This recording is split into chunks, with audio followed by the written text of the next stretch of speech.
Hello दोस्तों, स्वागत है मेरे इस चैनल में जिसका नाम है लॉजिकली लजवंत। आज का एपिसोड बहुत ही इंटरेस्टिंग होने वाला है क्योंकि आज हम बात करने वाले हैं दुनिया के मशहूर स्पोर्ट्स ब्रांड के बारे में। यह कहानी न सिर्फ हम और आप जैसे लोगों के लिए इंस्पिरेशन है बल्कि स्टीव जॉब्स जैसे महान हस्ती के लिए भी। तो ध्यान से सुनिए दोस्तों इस दिलचस्प कहानी को, वीडियो को अंत तक देखें, बिल्कुल स्किप ना करें। दोस्तों 1996 में जब स्टीव जॉब्स एप्पल में वापस आए तब एप्पल की फाइनेंशियल पोजीशन बहुत ही खराब थी। 11 साल लगातार लॉस में चल रही एप्पल बैंक्रप्सी की कगार पर खड़ी थी।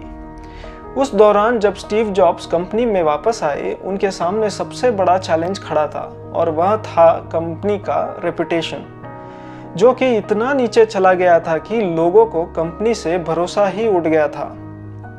और यही कारण था उनको कुछ न कुछ स्पेशल करना पड़ा जो कंपनी को फिर से पटरी में लाने में मदद मिली। उस समय उन्होंने एक मशहूर मार्केटिंग कैंपेन चलाया जिसका नाम था थिंक डिफरेंट, जो आज भी याद किया जाता है, एक मशहूर मार्केटिंग कैंपेनों में से एक।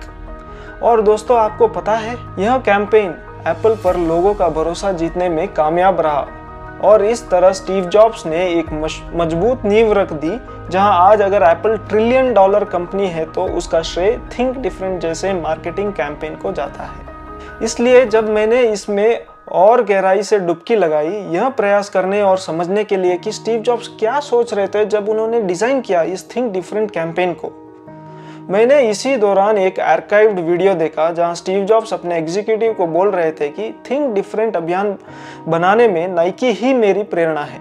और तभी मैंने सोचा, एक शूज बनाने वाली कंपनी में क्या खास बात है जो स्टीव जॉब्स जैसे महान हस्ती को भी इंस्पिरेशन मिली। और इस एपिसोड का विषय यही होने वाला है दोस्तों, जहां हम डिकोड करेंगे नाइकी का उस दौर का ऐतिहासिक सफर। एक क्लासिक एग्जाम्पल से शुरू करते हैं। यह कहानी शुरू होती है 2012 के समर ओलंपिक्स जो लंदन में खेला जाना था, और इसी वजह से सारे स्पोर्ट्स ब्रांड टाइटल स्पॉन्सर बनने की होड़ में लगे हुए थे, क्योंकि उनको पता था कि अगर वे टाइटल स्पॉन्सर बन गए तो उनको अच्छा खासा मुनाफा होगा। टाइटल स्पॉन्सर का ऑक्शन हुआ और स्पॉन्सरशिप नाइकी की कॉम्पिटिटिव कंपनी एडिडास को मिल गई। नाइकी अपने आर्क राइवल से टाइटल स्पॉन्सर की रेस में हार गया। एडिडास ने $150 मिलियन पे करके ओलंपिक्स का टाइटल स्पॉन्सरशिप ले लिया। और जब भी हम यह रकम सुनते हैं, पहला सवाल मन में यह आता है कि क्या खासियत है इस टाइटल स्पॉन्सरशिप का जिसे एडिडास ने $150 मिलियन दे के लिया, वो भी सिर्फ ओलंपिक्स के नाम से जुड़ने के लिए। और इसका जवाब मैं और एक सिंपल एग्जांपल से देता हूँ। यह एग्जांपल हमारी ही कंट्री इंडिया से लेते हैं, वो है इंडियन प्रीमियर लीग के अंदर वीवो का आईपीएल स्पॉन्सरशिप लेना। मुझे शौक तब लगा जब वीवो ने 2200 करोड़ रुपए बीसीसीआई को दिए सिर्फ वीवो आईपीएल के नाम से जुड़ने के लिए। तभी मेरे अंदर एक क्यूरियोसिटी जागी। मैंने 2018 और 19 में वीवो के ग्रोथ पर नजर डाली। इस डील की वजह से वीवो को जबरदस्त मुनाफा हुआ। आईपीएल से पहले 2018 के Q1 में वीवो 2.2 मिलियन यूनिट शिप कर रहा था, ठीक है, मगर एक साल बाद 2019 में जब आईपीएल हुआ, वही सेम Q1 में वीवो ने 4.5 मिलियन यूनिट्स का शिपिंग किया। यह 100% ग्रोथ वर्ल्ड की दूसरी बड़ी मोबाइल मार्केट में।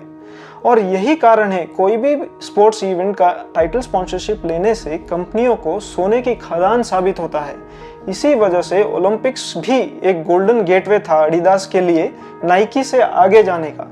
एडिडास ने ओलंपिक्स कमेटी के साथ बैठकर ऐसे स्ट्रिक्ट रूल निकाला कि नाइकी तो छोड़ो, कोई दूसरा ब्रांड भी ओलंपिक्स से एसोसिएट न कर पाए।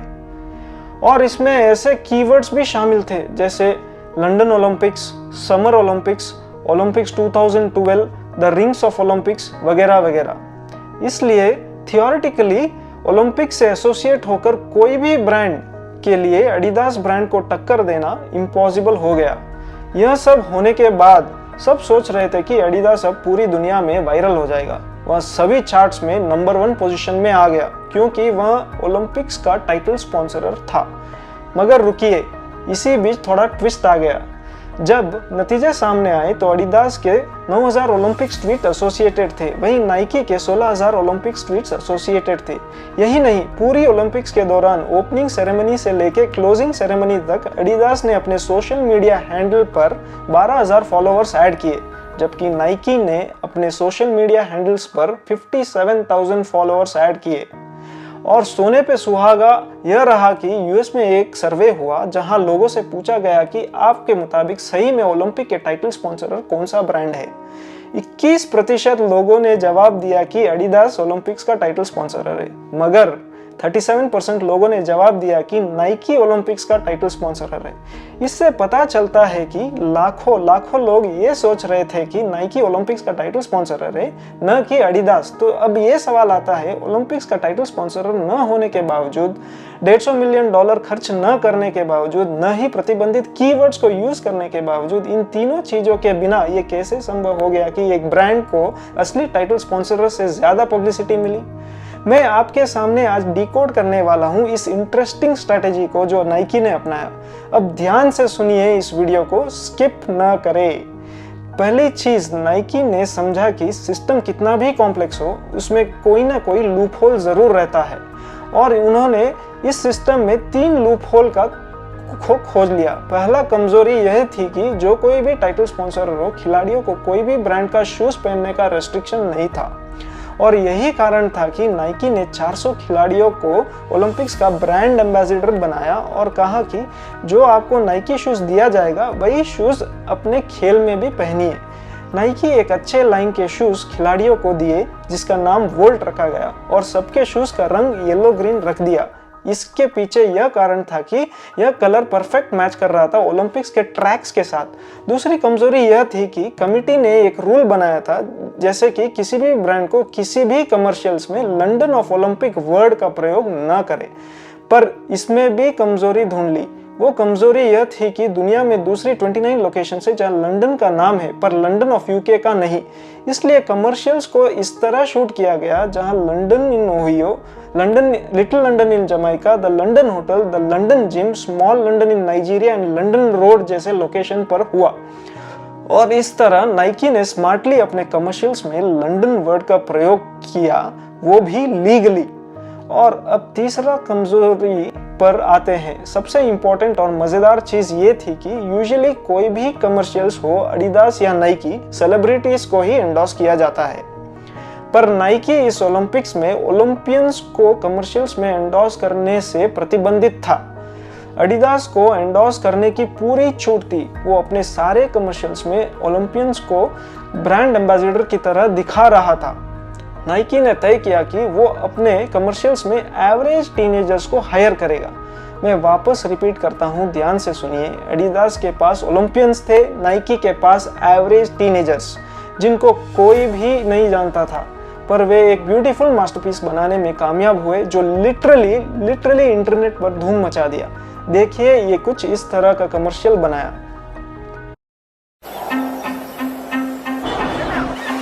There are no grand celebrations here, no speeches, no bright lights. But there are great athletes.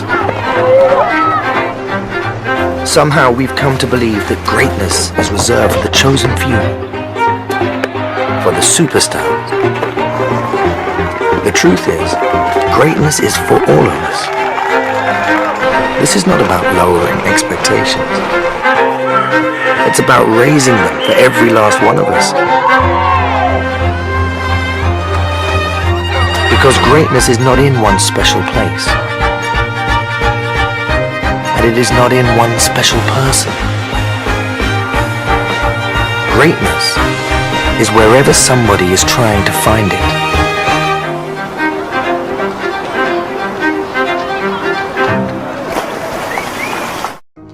अगर इस कमर्शियल को ध्यान से देखें तो हमें यह एहसास होता है कि जिस तरह कोको कोला खुशियों का इमोशन डालती है अपने सारे कमर्शियल्स में, उसी तरह नाइकी ने अपने कमर्शियल्स में इमोशन ऑफ इंस्पिरेशन को डाल दिया।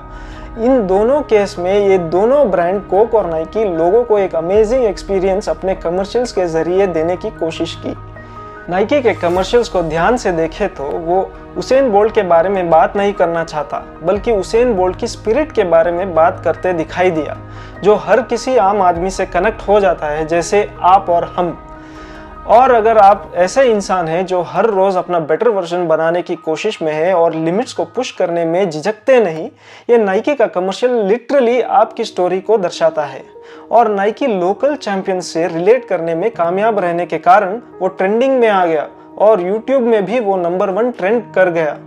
ओलंपिक्स के एक हफ्ते बाद नाइकी को 4.5 मिलियन व्यूज मिले, जबकि एडिडास तीसरे नंबर पे रहा 2.1 मिलियन व्यूज के साथ। इस तरह न कोई टाइटल स्पॉन्सर के बिना, न $150 मिलियन के बिना और न ही बैन किए गए कीवर्ड्स के बिना नाइकी इस मार्केटिंग कैंपेन में एडिडास को मात दे दी।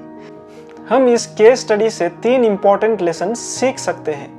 पहला, अगर ओलंपिक्स में Nike find your greatness commercial नहीं भी बनाया होता तो भी लोग नाइकी ब्रांड को भूलते नहीं थे, मगर नाइकी ने एक एक्स्ट्रा एफर्ट डाला क्योंकि उसको ये साबित करना था रास्ते में आपके कॉम्पिटिटर्स कितना भी कांटे बिछाए उसको हर हाल में जीत के दिखाना है। क्योंकि नाइकी को एहसास था कि ऑर्डिनरी और एक्स्ट्रा ऑर्डिनरी के बीच का फर्क वो लिटिल एफर्ट है। नंबर 2, लोग भूल जाते हैं उनको आप क्या कह रहे हैं, मगर वे उस फीलिंग को भूलते नहीं जो आपको अपने एहसास कराया हो। नाइकी का कमर्शियल इस फॉर्मूला को दर्शाता है। इसलिए आप कोई भी काम करें तो मेक श्योर वह रिमार्केबल हो, क्योंकि इस दुनिया में 99% लोग गुड है और सिर्फ 1% लोग ग्रेट है। सिर्फ इसलिए क्योंकि उन सब लोगों ने ग्रेटनेस को चूज किया। किसी भी चैंपियन को पता है कि गुड तो सब बन सकते हैं, मगर ग्रेटनेस हमेशा चॉइस करने वाले को मिलती है। सबसे लास्ट और सबसे इम्पोर्टेंट, किसी महान हस्ती ने कहा है, हम सब लोग इस विश्वास में है कि ग्रेटनेस जो चॉइस करता है या फिर जो सुपरस्टार है उसको ही प्राप्त होती है, मगर सच्चाई यह है कि ग्रेटनेस सब हासिल कर सकते हैं। इसलिए एक्सपेक्टेशन को लो करने की बजाय हर एक को कुछ और ज़्यादा की उम्मीद रखनी चाहिए, क्योंकि ग्रेटनेस किसी स्पेशल पर्सन या स्पेशल प्लेस में नहीं मिलती। ग्रेटनेस उसको मिलती है जो कोई ना कोई ट्राई कर रहा है उसे खोजने में। इसलिए दोस्तों, मेरा आपसे सवाल ये है कि आप क्या कर रहे हैं अपनी ग्रेटनेस को ढूंढने में। कमेंट सेक्शन में कमेंट करके बताइए।